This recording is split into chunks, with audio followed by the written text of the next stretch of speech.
you. That's what he's talking about. He's not saying that you didn't fulfill the law, that he put in there. Ask him to quote the verse where he says, because you did not fulfill the law, I do not know you. He cannot because he's lying. So he keeps lying. Now he keeps going back to the Old Testament, to the Deuteronomy and say, oh, they were prostituting, they were forced, they were... None of the text says anything about that. We have gone over it 3 or 4 times. He keeps going back, trying to force it into the Bible. It's not in there. Whereas it's clearly in the Quran. It just says, if they're married. Now he's even said that Bible says even if they're married, you can have sex with them. It does not say that. It says take them as your wife. It doesn't say take them as your slave. It doesn't say that. And if they were taken as wife after 1 month of mourning, that becomes a real wife. It's not like if you're a slave, you don't have to give them 1 month to mourn or any time to mourn with the head shaven and everything to fulfill all the traditions and everything. He is allowing for all that. That's the God of the Bible. It has nothing to do with the God of Islam. The God of Islam says, no, that woman that you took, you can have sex with her. Doesn't matter if her husband is alive or not. That's the way it is. What time is it? Okay, so it's a misquote again of the Bible when it's going back to Jesus saying that Jesus is saying, I free you from the... Yes, he said, I fulfilled the law. It is finished. On the cross, he said, it is finished. He has done what was needed to be done. Because if he knows the proper... He takes one verse. He said, go to verse 4, go to verse 4. I read from 1 to 4. It's on camera. Okay. Right. So now, if I come to the point, I'm also going soon. How many if I come to the point, 2 minutes. If I come to the point where he said Jesus, the people, according to the Gospel of Matthew chapter 7, verse 21 to 23, he said those are false Christians.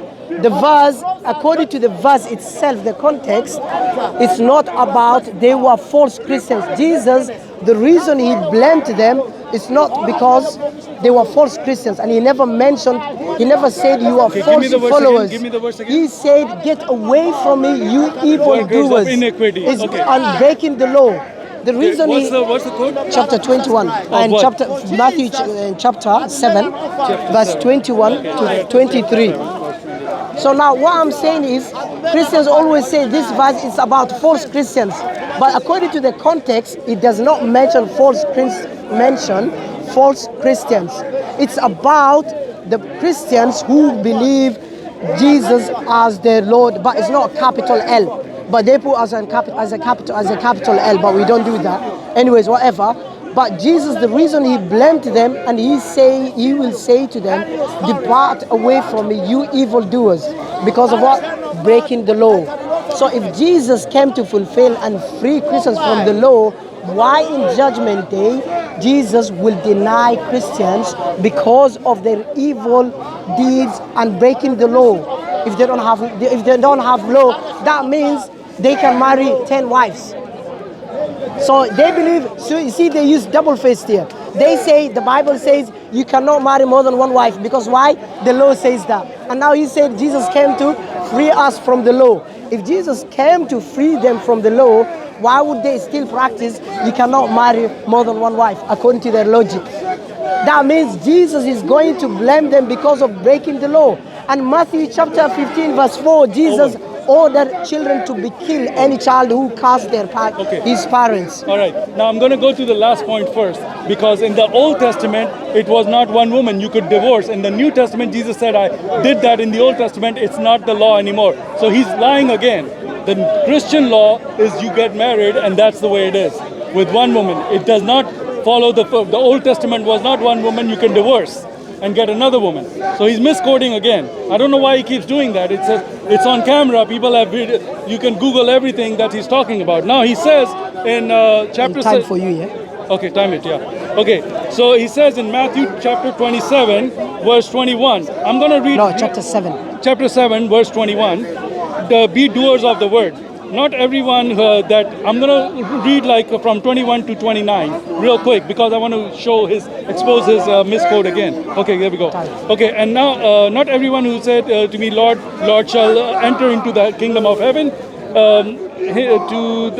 but those who do it the will of thy Father which is in heaven. Okay, the will of the Father, he's quoting that as the law.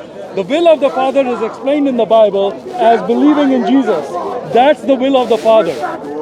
Ask him, show me, I'm going to ask you right now, show me where the will of the Father is the commandment, fulfillment of the commandment. It's not. This is a lie. So that's lie number one.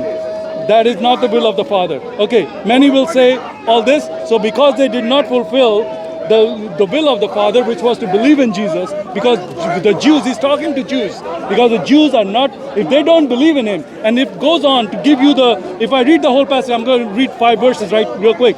When many will say unto me on the day, Lord, Lord, here have we not prophesied in thy name, and in the came and then and them have cast out devils, right, and devils, and in thy name done many wonderful works. Yes. And then will I my eyes are not so no, good. I can read it's very small print.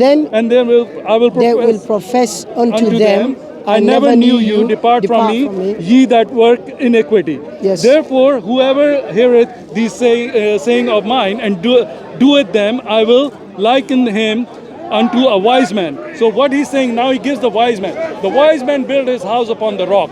The rock in Bible is Jesus. He's the cornerstone. That means that if your faith is built on Jesus, then you will be saved. He's talking about salvation here. He's saying the wise man built his house upon the rock. So that this whole passage is about faith in Jesus. Has nothing to do with fulfilling the law. I asked him again, where does the will of God means the law? Time. Okay. So now again, I'm just repeating the same thing. Even now, Christians believe Jesus is a Jew man, and he practiced Judaism. And the law of Jesus is Torah. The law of Jesus is not New Testament, and there's no law in New Testament anyways. And now I'm challenging any Christians. They are double-faced, some Christians. So they say it's got nothing to do with us Torah, so you can ask us about the New Testament. So my challenge to Christians, I want where it says in the New Testament, you cannot have sex and slaves and women, captives women, and you cannot have sex with them. There's no way it says in the New Testament. I challenge any Christian to show me a psalm. I'm challenging you to show me. Did you take my challenge? Did you show me where that means will of God means the 10 Commandments? Show me. Show me the will of God is the commandments. Show me. Now what I'm saying is, that was my challenge. My challenge. Christians always say the Old Testament has got nothing to do with us. But when they refute Muslims, they quote from Old Testament, refuting Muslims. But when we refute them by quoting from Old Testament, they say it's got nothing to do with us. See? They've been biased. They're using two faces there. So now what I'm asking is, the reason Jesus is going to ignore them, yeah, I timed 4 minutes. It says 4 minutes. You got 3.5 minutes. Yeah. Okay. So the reason Jesus will deny them is because of breaking the law and doing good and evil deed. So that means Jesus never came to you guys to free from the law. Otherwise, Jesus, you wouldn't believe to marry more than one wife. It's against the law. What law is that? It's the New Testament. That's what you believe. Okay, so do not tell me Jesus came to free you from the law. 4 minutes. Okay, you got 4 minutes. I'm not repeating this time. Okay, you got 4 minutes. Now, it was yours 2 minutes, and then I carried on. Come on. I'm not lying. I'm fasting. No. I swear. If I say wallah, not 2 minutes. I'm not lying. I'll have 3 minutes. Okay, but I'm saying I didn't stop the yours. 3 minutes now. Okay. So we can start. Okay.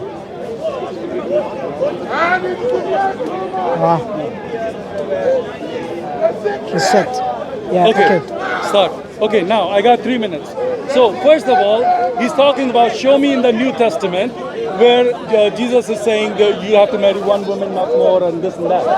I'll give you the verse. No, I'm not talking about that. What are you talking about? I'm talking about, my challenge to you is, I was proving your point as an invalid, because you said, okay, you said, talking, yeah, so we're going to stop yeah, that. I'll pause for you. Okay. Because you said Jesus came to us to free, he came to free from the law, yeah. us from the law. Yeah. So if you believe that, why would you still practice and believe that polygamy is prohibited when you believe Jesus came to free you from the law? Okay, which fine. means you can do whatever you want. So you're saying Jesus allowed for polygamy?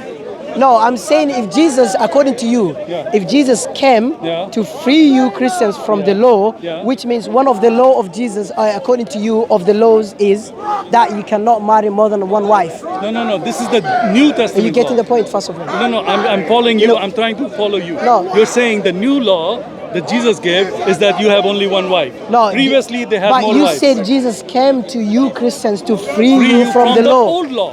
From Old the law. old law. Old law. Old law. Okay. All right. Okay. Okay, Now, old now law. I'm going to continue. Okay, Okay. Karen, I'll All come right, to now that stop. point. Start it Last again. one. Okay. Yeah. Okay. Continue. So, Start. okay. Resume. Yeah, Okay. carry on. Start it. Okay, talk. Okay, so here is the verse. So let me find it. Okay, so here is the verse. The thing is, he's saying that I said that Jesus came to free us from the Old Testament law. That's right. He did come to free us from the Jewish law. However, when it comes to the question of marriage, he said in the old days, God allowed for the hardness of your heart, God allowed you to divorce. But I say unto you, because Jesus came and said a lot of things that I say from his authority, meaning he is God. That is why Jesus can, only God can make these laws, because these are the laws of God. So if Jesus is making this law, that means he's God. So he's saying this in Matthew 5:31 and 32. It says, it was also said, whoever divorces his wife except on the grounds of sexual immorality makes her an adulteress. Whoever marries a divorced woman commits adultery. This is the law for which Jesus is talking, that this is what Christianity is. It's not like in the old days where Jews were marrying and divorcing, just like Islam. Islam came and did exactly what Jews were doing. So that's what he's absolutely wrong, which I'm proving this. The Bible proves in the gospel, he has his own law. Now, the law of Jesus, they came and asked him, what is the biggest law? Well, they asked Jesus directly this question. Because of the law, they said, what is the biggest law? He said, the biggest law is love your God with all your might, with all your power, with all your mind. And also the second commandment, like it, is love your neighbor. Those are and then he said that fulfills all of the law. That means that all the laws that Jews had would be fulfilled by one law. If you love God and love your neighbor, you will not commit. But you said 3 minutes, right? 3 minutes. Okay, so I got 1 minute. So that means that you have fulfill all of the laws if you fulfill, and that's why it's so beautiful to follow Jesus. It's easy to follow Jesus. You don't have to take the first step into the toilet or do this or do that. He didn't come to give you that. He came to give you a moral law. He said, if you have moral law, that will take over everything. The moral law is love your neighbor, love God. If you love somebody, you won't kill them. If you love somebody, you won't lie to them. You won't steal from them. That covers all the laws of the Old Testament. That's the law of Christianity.